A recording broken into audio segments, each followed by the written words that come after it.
Welcome back to TSX, the So-Called Xperts. I'm Phil Davis, the worst of the So-Called Experts, and you, my friend? Is Rafe Griffin, but why are you the worst of the So-Called Experts? Because you're better than me. I will prove that from what happened over the weekend, because pretty much everything I said came true. And everything I said didn't come true. But that's okay. I'm used to that sort of thing. That's how I built my reputation on being wrong. Reputation in inverted commas. Definitely inverted commas. There was not much football on the weekend, but some of the games that were on were very, very big, weren't they?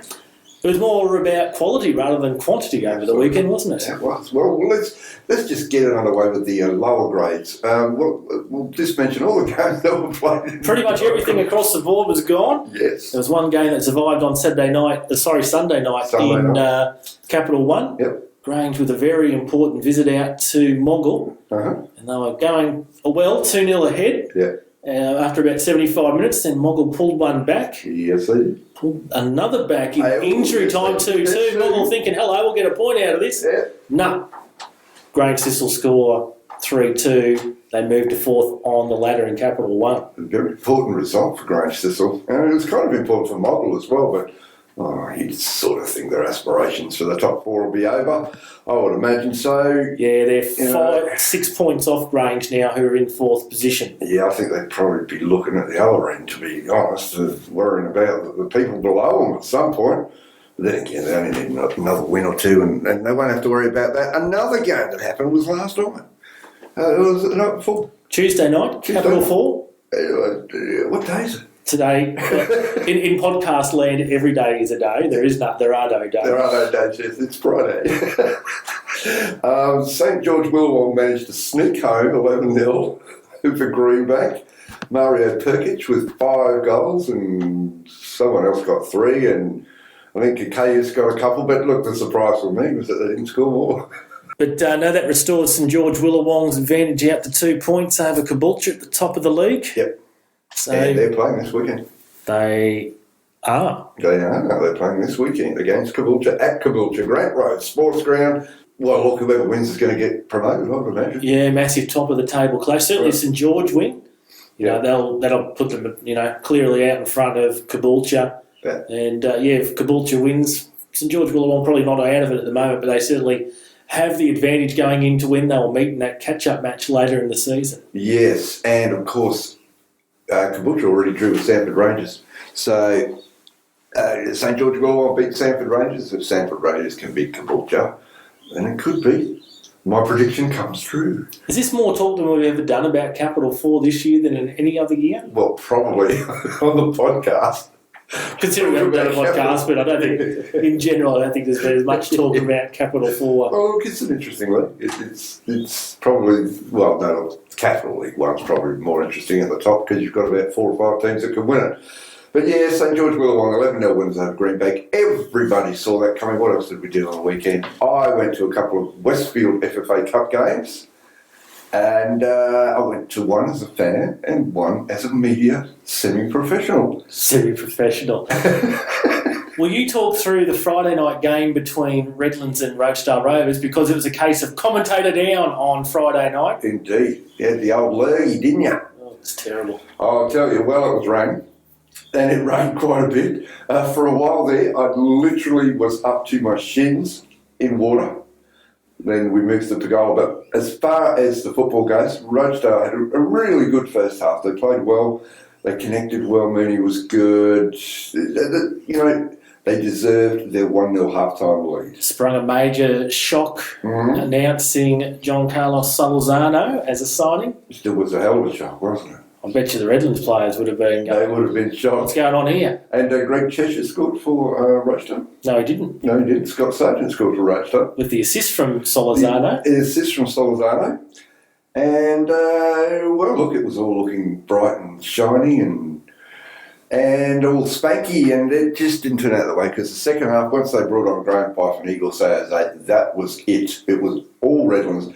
Rochedale had a couple of chances at the end. Agata was right up there with an opportunity, but the box was packed, and Redlands United deserves to win, and I think they'll go further in the national round than Rochdale would have.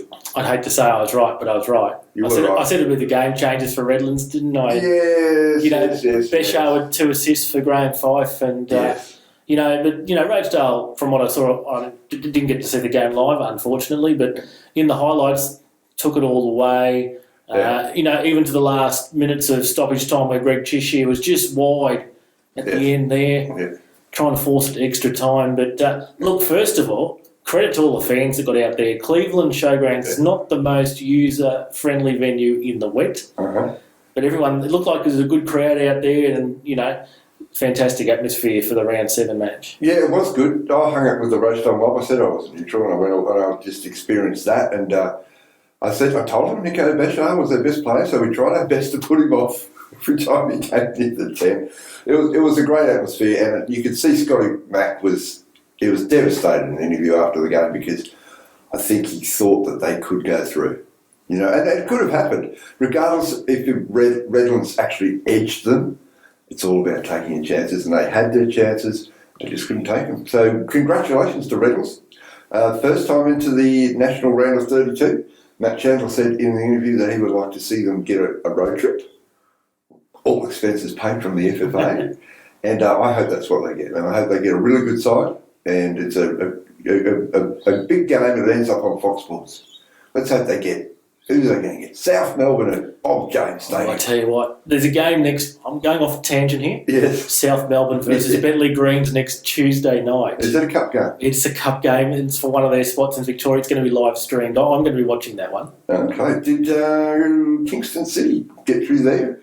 Qualified? We're not sure. But if they did, we want to see Ryan Love come and play in Brisbane with Kingston City, don't we? There was another game of the weekend, the Westfield FFA Cup, and it was live streamed, and I thought it got a pretty good audience and some good feedback too before we go on to the game. So I think it was worth the effort of doing it. So you were McCoy. How'd you go? How'd you handle the experience? Well, look, I was a bit disappointed with my own input, but I have to admit, I have to find excuses. It was so windy, we had no feed through the headphones. All I could hear was you mumbling and the wind rushing. It felt like we're in Antarctica. As I said in the open, it was 16 degrees, but it felt like 9.9. It was cold. Ben Molly came wandering around from the other side at half time, and I said, "G'day," and he was like, "It is freezing over the side." You're not kidding. It was a shocker. But look, as far as the game goes, Strikers 1-0. Rhys Meredith, header at the far post, and the Zapbacks nearly pushed it out, but crucially, Peter Gaffney was down at the time. In hindsight, Lions probably should have put the ball out because there was that one-man advantage, and you could see when the Strikers pushed forward, looking back at it again, they had that little bit of space where Gaffney would have been covering, and it gave Sean Carlos the time to sling the cross in, and that decided the game, which is what we both thought.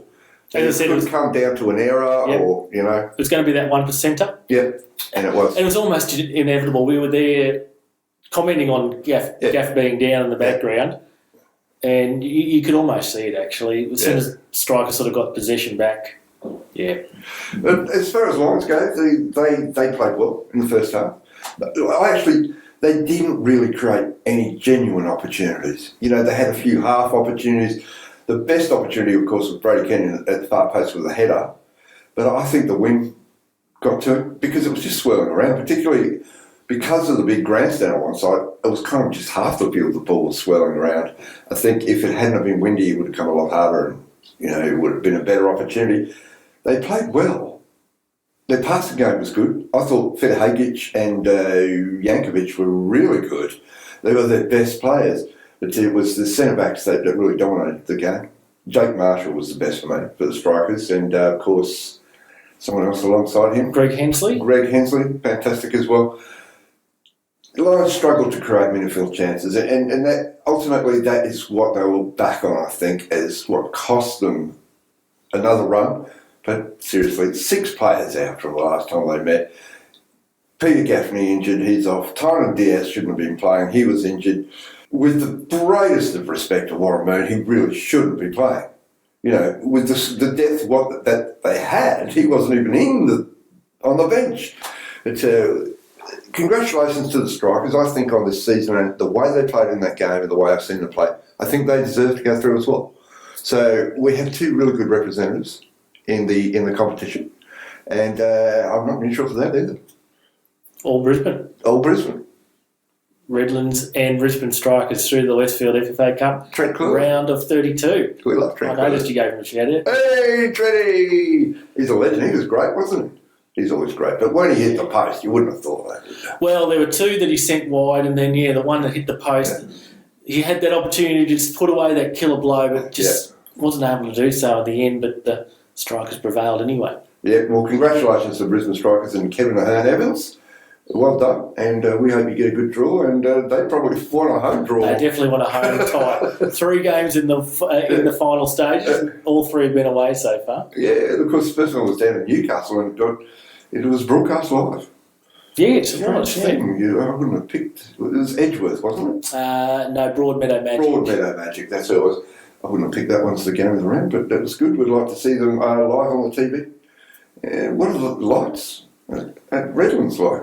Not good. I actually 200 lux, you need. No, 250 I heard on the weekend, and Lions is 200, so even Lions have to shift a member federation game away, and Redlands lights aren't as good as Lions, so they'll have to probably go to Perry Park if they get a home tie. Has anyone got 250 lux? Perry Park. Apart from Perry Park? Nope. Nobody in Brisbane? Nope. Talk about setting a high boundary. Or a high bar, whatever you want, but surely all the clubs in Sydney and Melbourne don't have that. They must. Well, look, actually, looking back, that's why Croydon Kings played at the synthetic field. Yeah, the AstroTurf in Adelaide. Well, that was what was great weekend of football. It didn't turn out the way I would have liked it. I would have liked to see at least one BPL team through, but that's football, and it's great for the game because there were so many people at both games. And that's what you want. Yeah, probably the weather detracted from a few ones. So we thought half an hour before, we thought, oh, nobody's going to be here, but they all rushed in at 5 o'clock. They were obviously sitting in their cars or sitting in their clubhouse. It's a big rush right on kickoff to stay out of the wind. But we're now back into the Flight Centre Premier League this weekend. Yes, we are. We have a rare Friday night game, Phil. We do have a rare Friday night game. Logan FC will play at Cornubia Park. Was it at Cornubia? Yes, it is at Cornubia Park. It's not at Chris Green. They will play against YouTube FC, of course, looking for back-to-back non-losses. Now I've got to put myself back into Premier League mode. We've been away from it for a couple of weeks. Logan, they drew with these last time out, didn't they? This should be an interesting game. I think this will be tighter than people imagine. UQFC used to be East Bogey team. Do you remember that? Yes. But not anymore. Last year they were Logan's Bogey team. And the draw between them in the first round? Yeah, and they beat Logan 2-1, didn't they? In the last year at Cornubia Park. I believe they may have.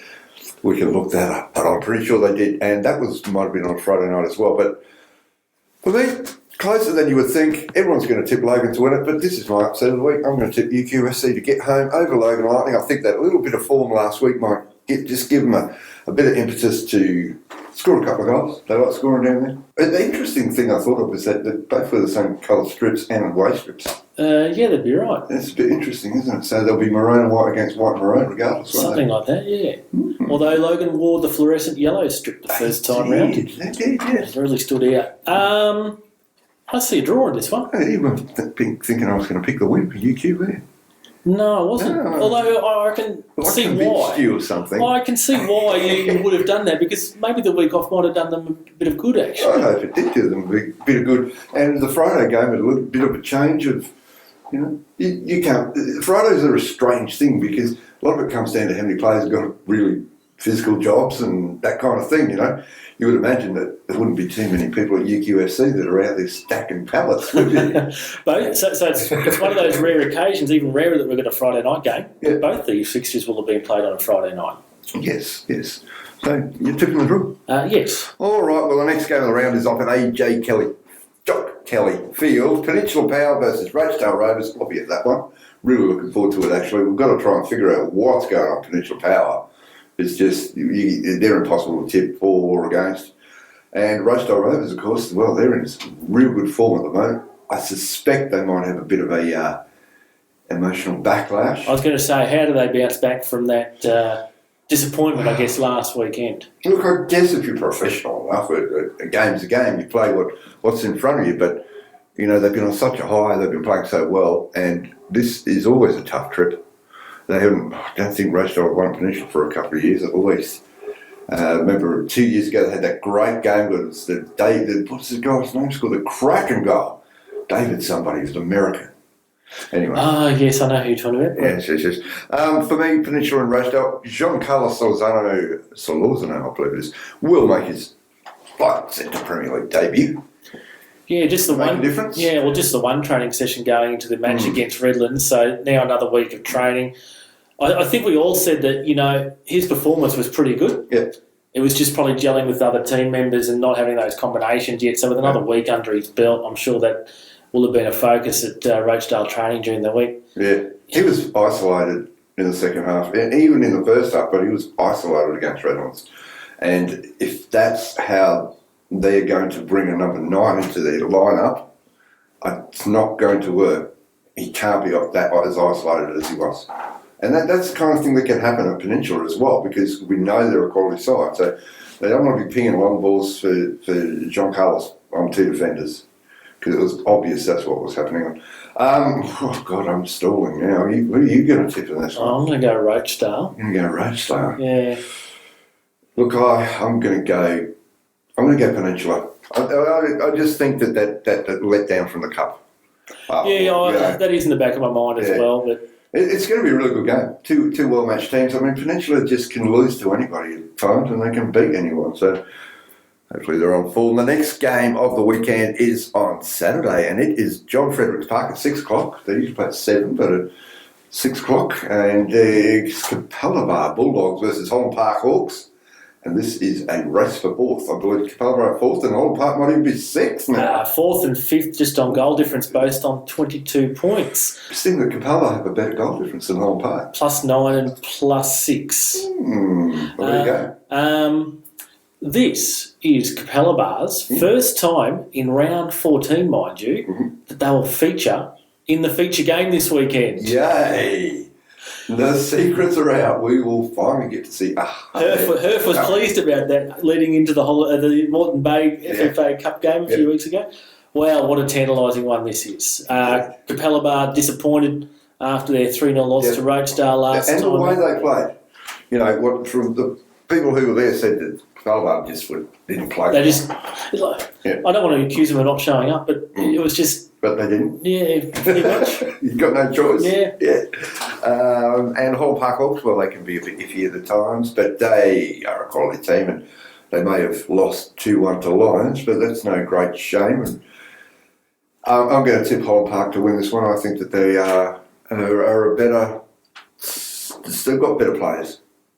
I don't know why. It's just impossible to call. It's a really close game, but I think Holland Park will just show it. Capalabar to sneak it. Well, there you go. We're not going to get...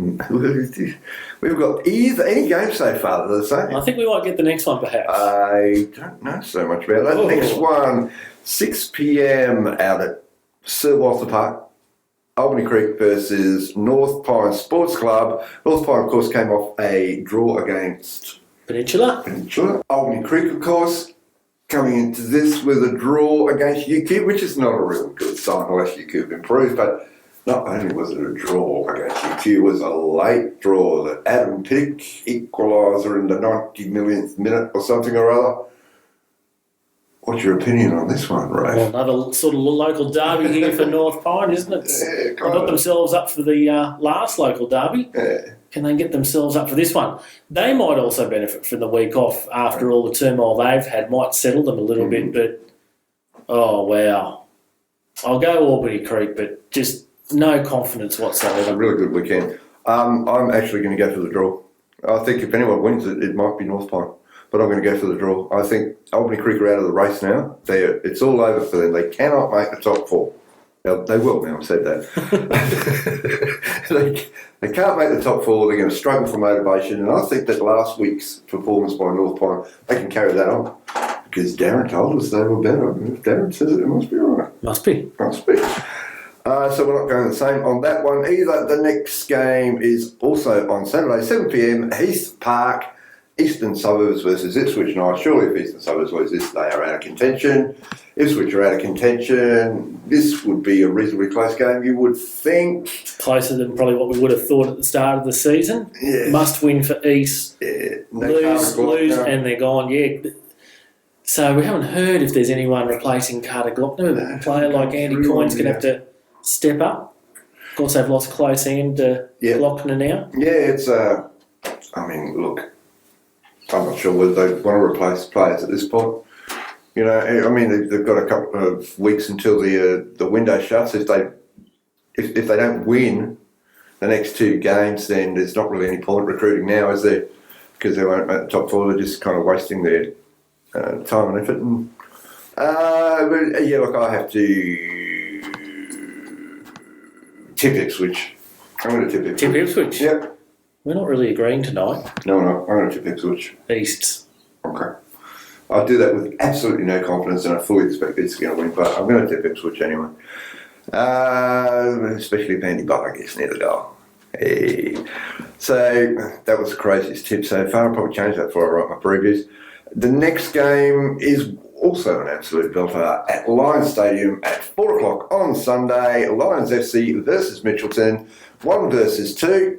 Mitchelton, if they want to win the title, it's quite simple. They have to win this game. If they don't win this game, they will not win the title. Can they do it, Rafe? I think they can. You know, we talked about it earlier. Lions have just had so many setbacks.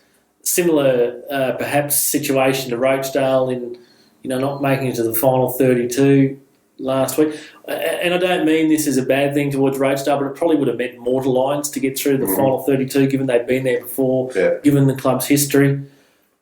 I'm going to tip Mitchelton. I just think they might have a bit of confidence going about them going into this match. They have fancied themselves against Lions, said they are beatable. The first time round, it was even at half-time, and then Lions came away in the second half.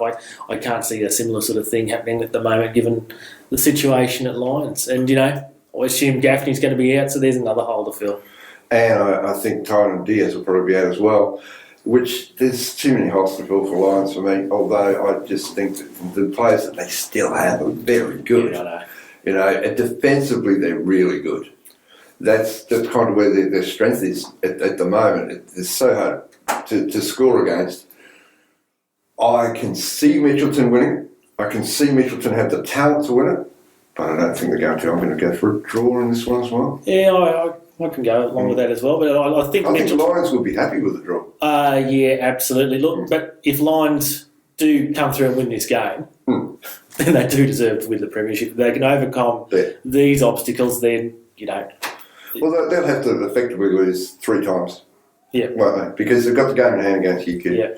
And they'd be 9 points ahead of Mitchelton. Effectively 9 points ahead, if you include that one, which is always risky, but we'll see how it goes. It's a darn shame the Lions have lost so many good players, but that's football. Last year they had an excellent run with injuries, and they had a great squad. So, you know, these things, you know, they change. And Mitchelton, well, they should have their full team on the park as far as I know.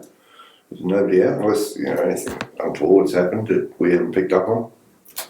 Now, for those that have stuck around to the end, yes, I believe you have some news coming out of a Capital League 1 club. I have some news coming out of Capital League 1 club, which I believe I'm allowed to let go to the media. Too late now. Wolves FC have signed a new player. Have they? They have indeed. No, he has. He's moved over from the other side of the river, just down the road from here. Certain Antonio Murray. Antonio Murray From Brisbane City to Wolves FC. Mr. Dykeman is very influential again. He is very influential. Now, it's an interesting thing to think of. I know that Wolves played a scratch match this week and lost 1-0 to Mount Gravatt, I believe, with Murray. I don't know or maybe he did play. I'm not sure, but they're playing Mount Gravatt this week. The thing for me is you don't solve problems by buying a centre forward if you're conceding heaps of goals. If you're losing, you know what I mean? You buy a centre forward when you're playing reasonably well and you need that edge, which is like what Rochdale did. But of course, Antonio Murray's quality. He's always going to score and he's a good outlet. You know, if they fancy playing, well, curriculum Dyker is never going to play the direct attack, but in that situation where they have to, he's a perfect player because he can hold it up, he can turn, he can bring the other players into it. But it's kind of big news, really. It is. Been a fixture of Brisbane City for quite some time, and obviously decided to make the jump for a new challenge. Indeed. So is there anything else we need to talk about?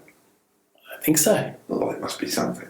Well, it's pretty light on because we don't have anything to talk about from last week. We have been Rafe Griffin and Phil Davis, and thank you for listening in again. Our figures are going very well. Don't forget you can subscribe to iTunes, is it? Yes. Subscribe to iTunes. Or your Android device, whatever you use on Android. Android device? I don't know because I just YouTube it. And we'd like to thank everyone for listening in because we have been more successful than we thought. We thought we might get 4 or 5. We get closer to 400. And I wouldn't know. Do you know the figures on iTunes? No. Nah, probably one. Just you. Yeah. Thank you for listening in. Dasby's the one. Oh, Dasby there. We will be back next week. Yes. Cheerio.